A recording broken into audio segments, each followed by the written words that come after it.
उत्तर प्रदेश के अलीगढ़ को जहां एक और स्मार्ट सिटी का खिताब मिल चुका है, तो वहीं दूसरी ओर अलीगढ़ के हालात काफी नाजुक नजर आ रहे हैं। इसका अंदाजा तस्वीरों में साफ तौर पर लगाया जा सकता है, जहां पर अलीगढ़ की सड़कें पूरे तरीके से तालाब में तब्दील हो चुकी हैं। चंद घंटे की हुई बारिश से अलीगढ़ के हालात बुरे तरीके से बेकाबू हो चुके हैं। आलम यह है कि घरों से निकलने वाले लोग सड़कों पर भी डूबते हुए नजर आ रहे हैं। सड़कों और घरों को तालाब में तब्दील होने के बाद लोगों का आक्रोश व्याप्त नजर आ रहा है। तो वहीं दूसरी ओर नगर निगम क्षेत्र के अलीगढ़ को स्मार्ट सिटी के तहत करोड़ों रुपए खर्च करने के दावे किए जाते हैं, लेकिन जमीनी स्तर पर नाले से लेकर छोटी छोटी नालियां तक पूरे तरीके से ब्लॉक हैं और जिसके चलते जल भराव की समस्या पैदा हो गई है। मानसून आने से पहले नगर निगम के द्वारा दावे किए गए थे कि अलीगढ़ को पूरे तरीके से स्वच्छ और साफ बनाया जाएगा और जहां पर जगह जगह पर जल भराव की समस्या से निजात दिलाया जाएगा, लेकिन जमीनी पटल पर कुछ और ही देखने को मिला। ये तस्वीरें आप साफ तौर पर देख सकते हैं कि लोगों के घरों में भी पूरे तरीके से पानी भर चुका है। तो वहीं ये जो नजारा है वो सड़कों का है, जहां पर लोग कई फीट पानी के बीच चलने को मजबूर है। वहीं आपको बताते चले कि लोग पूरे तरीके से घरों में बंद हो गए हैं। और इसी खबर पर अधिक जानकारी के साथ संवाददाता अलीगढ़ से सैजी सिद्दीकी हमारे साथ जुड़ गए हैं। तो सैजी, जिस तरीके से लगातार बीते कल भी हम लोगों के द्वारा बातचीत की गई थी और आज भी जो पूरे तरीके से स्थिति है वो बेकाबू है, क्योंकि जिस तरीके से इस बार की बारिश से जल जमाव हुआ है, अलीगढ़ पूरे तरीके से डूबता हुआ नजर आ रहा है। सैजी जी, बता दूं, पूरे उत्तर भारत में ये बारिश का कहर जारी है। वहीं अलीगढ़ में भी इस बारिश का कहर देखने को मिल रहा है। बीते 48 घंटे से लगातार बारिश हो रही है और जनता के बीच काफी दर्दनाक लेकर ये बारिश आई है। घरों में बच्चे कैद हैं, पानी 3-4 फीट पहुंच गया। जहां नगर निगम का दावे थे बारिश से पहले कि हमने नाले साफ कराए हैं और आने वाले बारिश में कोई दिक्कत नहीं हुई, वो कहीं ना कहीं धरातल पर नगर निगम की सब झूठी अफवाहें निकली। वो और घरों के 4 फीट 5 फीट पूरे अलीगढ़ में देखने को मिला है कि हर जगह जलभराव की समस्या है। बिल्कुल सैजी, जिस तरीके से आपने कई लोगों से जो है बातचीत की वहां पर, तो लोगों का क्या कुछ कहना है? देखिए, एमसीडी को लेकर, नगर निगम को लेकर तो लोगों में आक्रोश है ही, साथ ही साथ जिस तरीके से पानी की निकासी जो है वो बिल्कुल भी नहीं हो पा रही है, इसको लेकर क्या कुछ कहना है लोगों का? जी, ये जनता से जब हमारी बात हुई तो जनता का कहता है कि नगर निगम हो या कोई भी विभाग हो, वो कहता है कि स्मार्ट सिटी हमने अलीगढ़ को पास करा दिया। तो वो पास तो करा दिया, लेकिन धरातल पर भी उतारने की उसकी जरूरत है। धरातल पर वो स्मार्ट सिटी नहीं उतर पाई है, जिसका सीधा असर पूरे जनपद अलीगढ़ में जल भराव की समस्या देखने को मिल रही है। 1 घंटे की बारिश हो जाती है, पूरा शहर पानी हो जाता है। तो कहीं भी जल निकासी नहीं है। इसको लेकर नगर निगम विफल नजर आ रही है यहाँ पर। जी, ये जो जिस इलाके की तस्वीरें सामने आई हैं जो कि आपके द्वारा साझा की गई थी, तो इसमें मुख्य तौर पर अगर बात की जाए तो जल जमाव का क्या कोई कारण है? जी, मुख्य कारण है यहाँ पर एक पंपिंग स्टेशन बना दिया गया है, जो कि बीते 4 या 5 साल पहले से नहीं था। पंपिंग स्टेशन बना देना, फिर 75 या 70% उस पानी को एक जगह आना, फिर वहां से उसको डाइवर्ट करना।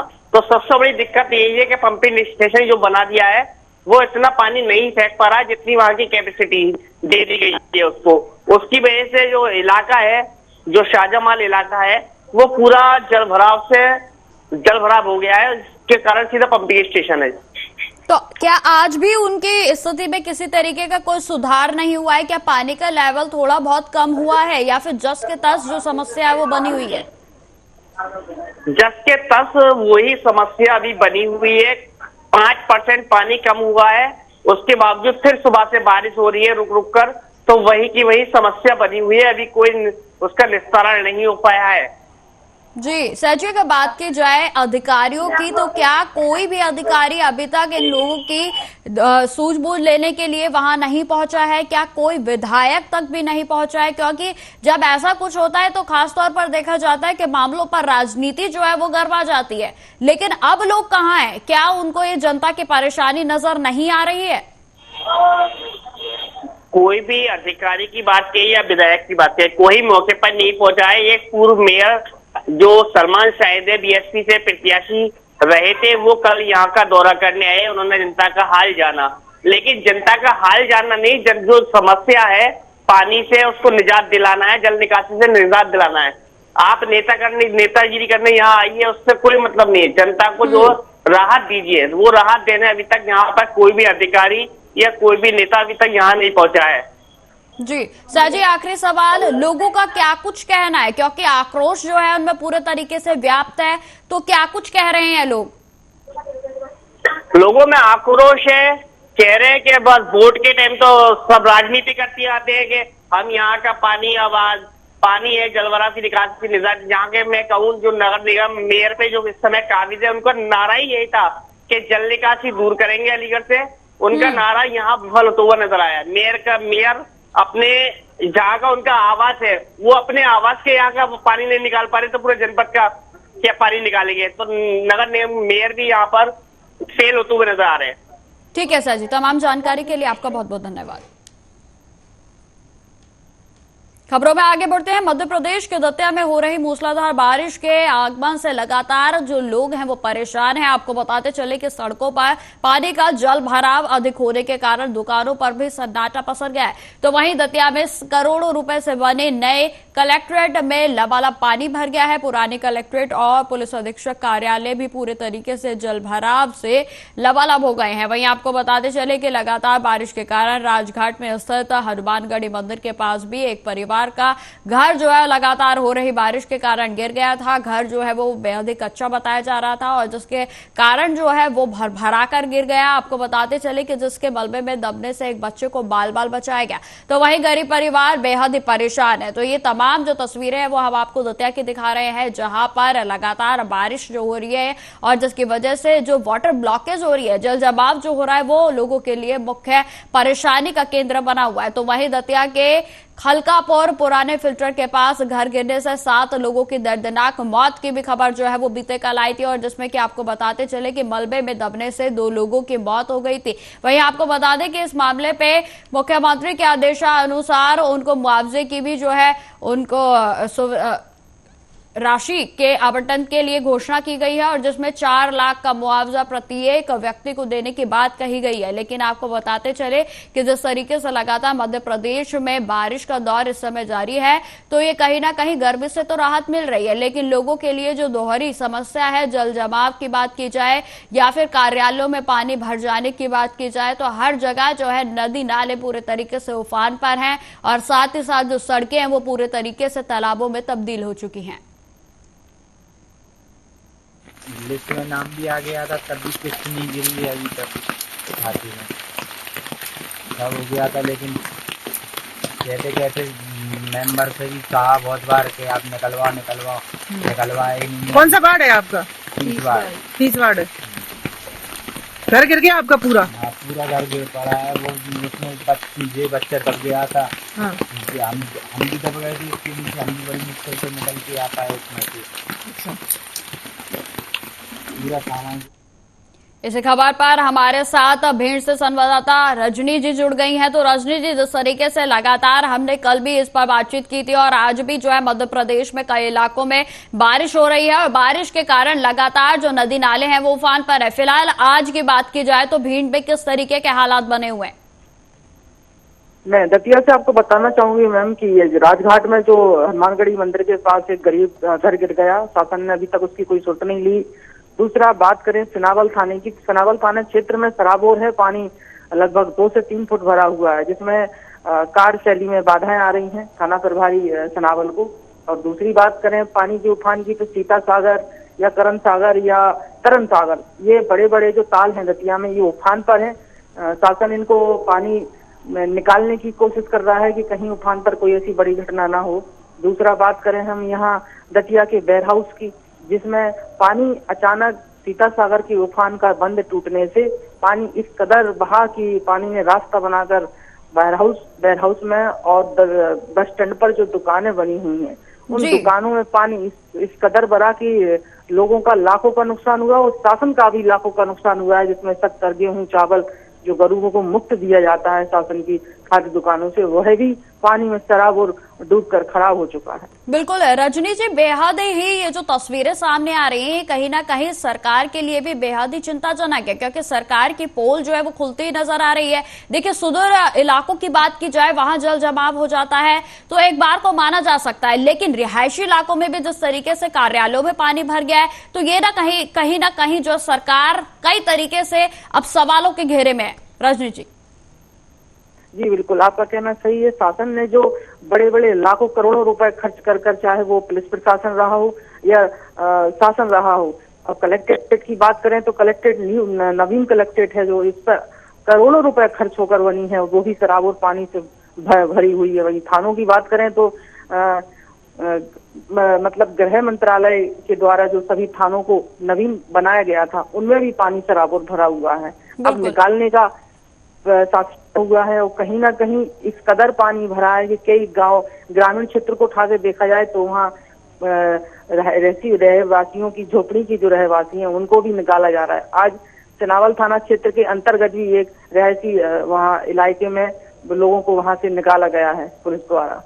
जी रजनी जी, अगर बिल्कुल रजनी जी, अगर छोटे से आंकड़े की बात की जाए तो तकरीबन कितने ऐसे गांव हैं जो कि भीड़ में लगातार हो रही बारिश के कारण प्रभावित हो रहे हैं? क्योंकि जैसा कि आपने अभी जानकारी दी कि लगातार नदी नाले उफान पर हैं और कई गांवों को अलर्ट भी कर दिया गया है। रजनी जी। शासन इस कदर अब अलर्ट हो गया है, चाहे वो घर गिरने से 7 लोगों की मौत हुई हो तो वहां भी लड़के किनारे जो मकान बनी हुई थे, आज शासन ने सतर्कता से बन के हुए उन लोगों को सूचित कर दिया है, मकान खाली कराकर घर को गिरा दिया गया है। वहीं हम बात करें इलाकों की, ग्रामीण क्षेत्र की, तो ग्रामीण क्षेत्र के काफी इलाके ऐसे हैं जिसमें लगभग 20-25 ग्रामीण क्षेत्र ऐसे आते हैं जो नदी के आसपास ही उनके मकान बने हुए हैं कुछ दूरी पर, जिन्हें भी शासन खाली करा रहा है और उन्हें उचित जगह पे पहुंचा रहा है। जी रजनी जी, आखिरी सवाल, जिस तरीके से आपने बताया कि लगातार नदी जो है वो उफान पर है, तो क्या वहां पर प्रशासन की ओर से सुरक्षा के पुख्ता इंतजाम किए गए हैं? एसडीआरएफ की टीमों के साथ साथ एनडीआरएफ की टीमों की तैनाती क्या अभी तक होती हुई नजर आ रही है? बिल्कुल, आप ये कहना बिल्कुल सही है कि लगातार पुलिस प्रशासन और कलेक्टर खुद आज ग्रामीण क्षेत्र भांडेर को ग्रामीण क्षेत्र में देखा गया, वहां गए, उन्होंने ग्रामीण क्षेत्रों से बैठकर जमीन पर बात की, चटाई पर बैठकर, और उनसे बात की कि आप लोग सुरक्षित जगह पे जाएं, शासन आपकी पूरी मदद करेगा जब तक ये आपदा है, क्योंकि कहीं भी कैसे भी बाढ़ आने की संभावनाएं बन रही हैं। अब यहाँ के बड़े बड़े डैम देखे जाए, सिंध नदी देखी जाए तो वो भी बड़ी उफान पर है, पानी बिल्कुल पुल से नीचे जा रहा है, तो कभी भी पानी को कम करने के लिए पानी का बहाव है जो उसको रोकने के लिए पानी छोड़ा जा सकता है। ठीक है रजनी, तमाम जानकारी के लिए आपका बहुत बहुत धन्यवाद। खबरों में आगे बढ़ते हैं। मध्य प्रदेश के भीड़ में बाढ़ ने जमकर तबाही मचाई हुई है, तो वहीं आपको बताते चले कि बबेड़ी और भारोली पंचायत के करीब 1 दर्जन से अधिक गांव जो है वो डूब गए हैं और कई गांवों का संपर्क भी टूट गया है। 1 सैकड़ा गांव में बिजली सप्लाई भी पूरे तरीके से ठप हो गई है। तो देखिए, ये जो हालात हैं वो बेहद ही बद से बदतर होते जा रहे हैं। वहीं आपको बताते चले कि भारोली मार्ग पर बना पुल भी डूब गया है, तो वहीं बिजली नदी का रौद्र रूप देखने को मिल रहा है। भिंड जिले में बाढ़ का रौद्र रूप पूरे तरीके से दिखाई दे रहा है। बारिश के चलते सिंध, कुंवारी, बेसली, रिमझिम, माफ कीजिए, झिलमिल नदी पूरे तरीके से उफान पर है और जिले के देहात के साथ साथ भारोली थाना क्षेत्र के करीब 1 दर्जन से अधिक गांव डूब गए हैं और जिससे लोगों में लगातार जो आक्रोश है वो व्याप्त है। लगातार जो है अधिकारियों के द्वारा भी दौरा किया जा रहा है, लेकिन यहाँ पर सोचने वाली बात यह है कि आखिर कब जो है वो लोगों को किसी न किसी तरीके से कोई राहत मिलती हुई नजर आएगी। वहीं आपको बताते चले कि इसी बीच कैबिनेट मंत्री राकेश शुक्ला ने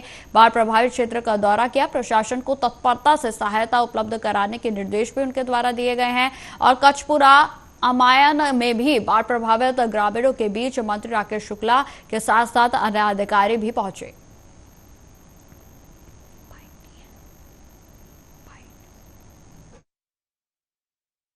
खबर पर अधिक जानकारी के साथ हमारे साथ भिंड से संवाददाता आदित्य जी जुड़ गए हैं। तो आदित्य जी, जिस तरीके से लगातार भिंड में जो हालात हैं वो बद से बदतर होते ही जा रहे हैं और अधिकारियों का भी जो आना जाना है अब वो उसका सिलसिला भी शुरू हो गया है और आज जिस तरीके से अधिकारी पहुंचे और उनके साथ साथ जो है तमाम लोग भी मौजूद रहे, तो क्या कुछ आज ताजा अपडेट है आपके पास?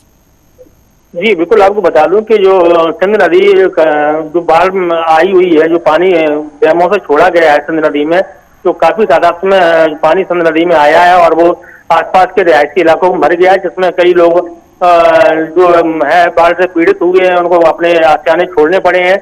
इसी बीच में कैबिनेट मंत्री राकेश शुक्ला आज अमाइन थाना क्षेत्र में पहुंचे थे, जहां सिंध नदी के ने अपना प्रकोप दिखाया और लोगों को बेघर कर दिया। उनके बीच पहुंचकर उन्होंने आश्वासन दिया सभी लोगों को कि जो भी शासन से मदद है वो तत्काल आपको दिलाई जाएगी, और अधिकारियों को भी स्पष्ट निर्देश दिए कि जो भी बाढ़ पीड़ित इनका जो भी नुकसान है तत्काल इनकी रिपोर्ट तैयार कर भेजें और इनको जो हर संभव मदद है वो तत्काल इनको मुहैया कराएं। बिल्कुल आदित्य जी, जिस तरीके से जो तस्वीरें सामने आ रही हैं बेहद ही भयावह, क्योंकि नदी जो है वो पूरे रौद्र रूप में है और इससे अगर आकलन लगाया जाए तो तकरीबन कितने घर हैं जो कि प्रभावित हुए हैं? जी, इसका अभी आकलन लगाया जाए तो लगभग इसमें आपको बता दूं कि अलग अलग क्षेत्र से अलग अलग विधानसभा क्षेत्रों में कई जिमाली दर्जनों तो कम कहेंगे हम, लगभग आधा सैकड़ा से अधिक जो घर हैं वो कहीं ना कहीं प्रभावित हुए होंगे। अब चूंकि इसकी रिपोर्ट आना शेष है, क्योंकि जो प्रशासनिक अमला है वो चाहे वो पटवारी हो चाहे वो आरआई हो, वो सभी अपने अपने एरिया में तैनात हैं और वो अपनी रिपोर्ट तैयार कर रहे हैं कि ऐसे कितने घर हैं जो बेघर हुए हैं। हालांकि आपको बता दें कि जो मौके पर जो अभी स्थिति जो बनी हुई है, हालांकि बारिश जरूर यहाँ थम गई है विंड में, लेकिन जो नदी का जो रौद्र है वो अभी भी बरकरार है और रिहायशी इलाकों में जो भर गया है, जो लोग बेघर गए हैं, उनके बीच में ही आज मध्य प्रदेश शासन के कैबिनेट मंत्री जो राकेश शुक्ला है वो पहुंचे हुए थे और उन्होंने हर संभव मदद दिलाने का लोगों को आश्वासन दिया है। और वहीं साथ ही मौके पर भिंड कलेक्टर भी थे और प्रशासनिक तमाम वो अधिकारी भी थे, उनको निर्देशित भी किया है कि हर संभव इनको मदद उपलब्ध कराई जाए। जी आदित्य जी, सुरक्षा व्यवस्था को लेकर किस तरीके के बंदोबस्त जो है वो होते हुए नजर आ रहे हैं? जी, आपको बिल्कुल बता दूं कि पुलिस अधीक्षक डॉक्टर असित यादव भी मौके पर पहुंचे थे। उन्होंने भी तमाम जो बाढ़ पीड़ित हैं इलाके हैं उनमें उन्होंने भी मौके पर जाकर मुआयना किया था और संबंधित जो थाना प्रभारी है और अतिरिक्त जो पुलिस बल है उसको भी वहाँ तैनात किया है। साथ ही एनडीआरएफ की टीम है और साथ ही पुलिस अधीक्षक महोदय ने कंट्रोल रूम का नंबर भी जारी किया है, जिस पर तत्काल आप कॉल करें अगर कहीं भी मुसीबत में है तो, ताकि आपका जो है वो रेस्क्यू किया जा सके। तो वो नंबर कंट्रोल रूम का जो है वो जारी किया जा चुका है पहले ही, और हर संभव मदद का भी एसपी असित यादव ने भरोसा दिलाया है। वहीं उन्होंने कहा है कि किसी भी तरह की कोई समस्या हो तो तत्काल आप कंट्रोल रूम को सूचित करें। जी बिल्कुल आदित्य जी, आखिरी सवाल मैं आपसे पूछना चाहूंगी, जिस तरीके से लगातार जो है अलर्ट जारी है और साथ ही साथ तमाम ऐसे गांव हैं जहां से उन्हें खाली करने के जो निर्देश हैं वो दे दिए गए, तो उसको लेकर क्या कुछ जानकारी है आपके पास? जी बिल्कुल, आपको बता दूं जहां जो खाली करने के निर्देश दे दिए गए वहीं तो कैबिनेट मंत्री राकेश शुक्ला ने रोन कस्बे में एक मैरिज गार्डन है जो उसमें व्यवस्था की है। जिन लोगों के जो घर डूब गए हैं पानी में, जो पानी भर गया है, जो घरों से बेघर हो गए हैं, उनके रुकने के लिए खाने के लिए पूरी व्यवस्था एक रोन के ही मैरिज गार्डन में की है। और साथ ही प्रशासनिक अधिकारी भी लगे हुए हैं, अगर कोई फंसा हुआ है कहीं सूचना जैसी मिलती है तो उसको रेस्क्यू भी कराया जा रहा है और उनको हर संभव मदद उपलब्ध कराई जा रही है और सुरक्षित स्थान पर पहुंचाने का काम भी किया जा रहा है। ठीक है आदित्य जी, तमाम जानकारी के लिए आपका बहुत बहुत धन्यवाद। तो जिस तरीके से लगातार मध्य प्रदेश में इस समय जो हालात हैं, खासतौर पर अगर भिंड की बात की जाए तो वहां पर जो हालात हैं वो अब काबू में हैं, क्योंकि देखिए जिस तरीके से अब बारिश का ठहराव हुआ है तो उसके बाद लगातार जल जमाव की परिस्थितियां तो देखने को मिल रही है, लेकिन जिस तरीके से नदी नाले लगातार उफान पर थे, अब उसको लेकर भी प्रशासन पूरे तरीके से अलर्ट नजर आ रहा है। वहीं आपको बताते चले कि प्रशासन की ओर से लगातार यही अपील की गई है कि जो भी नदी नाले उफान पर हैं उनके घाटों के पास ना जाएं और अपने आप को सुरक्षित रखें और साथ ही साथ कहीं ऊंची जगहों पर जो है जाकर अपने आप को बचाएं। और साथ ही साथ आपको यह भी बताते चले कि भिंड में जिस तरीके के हालात इस समय देखने को मिल रहे हैं तो तकरीबन 50 गांव ऐसे हैं जिनको चेतावनी दी गई है और साथ ही साथ उनको खाली करने के निर्देश भी दे दिए गए हैं। तो फिलहाल इस बुलेटिन में इतना ही। देश दुनिया के तमाम खबरों की जानकारी के लिए बने रहे हमारे साथ। नमस्कार।